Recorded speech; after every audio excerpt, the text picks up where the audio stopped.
નમસ્કાર, મનોમંથન ન્યૂઝમાં આપનું સ્વાગત છે। દેવગઢ બારિયા ખાતે મોનાકેમ ફાઉન્ડેશન દ્વારા 17 જેટલા દિવ્યાંગ બાળકોને વ્હીલચેરનું વિતરણ કરાયું।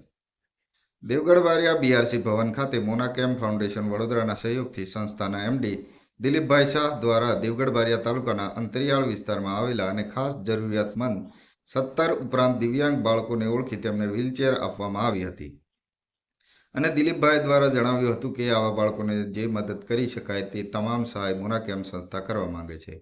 સાથે જ વાલીઓને પણ આવા બાળકો પ્રત્યે સહાનુભૂતિ રાખીને આપેલ સાધનોનો વધુમાં વધુ ઉપયોગ કરી બાળકોના જીવનમાં સુધાર લાવી તેમને સ્વાવલંબી બનાવવા આહવાન કરવામાં આવ્યું હતું। આ કાર્યક્રમના પૂર્વ આયોજન રૂપે દેવગઢ બારિયા તાલુકાના સ્પેશિયલ એજ્યુકેટરો ખૂબ જ મહેનત કરી બાળકોને ઓળખી અહીં સુધી લાવ્યા હતા। તાલુકાના બીઆરસી ધર્મેશભાઈ પટેલ દ્વારા તમામ મહાનુભાવોનો આભાર માની વાલીઓને જણાવ્યું હતું કે આ દિવ્યાંગ બાળકો ભગવાનનું એક સ્વરૂપ છે અને ભગવાનની સેવા કરતી એનાથી વિશેષ પુણ્યશાળી કામ શું હોઈ શકે।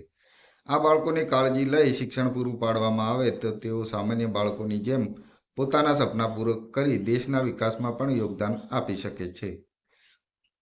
વ્હીલચેર મેળવેલ વિદ્યાર્થીઓ અને વાલીઓ ચહેરા પર વિશેષ આનંદની અનુભૂતિ જોવા મળી હતી અને તમામ વાલીઓએ દાતાનો આભાર માન્યો હતો। મનોમંથન ન્યૂઝ, અબ્દુલ રઝાક મંસૂરી, દેવગઢ બારિયા।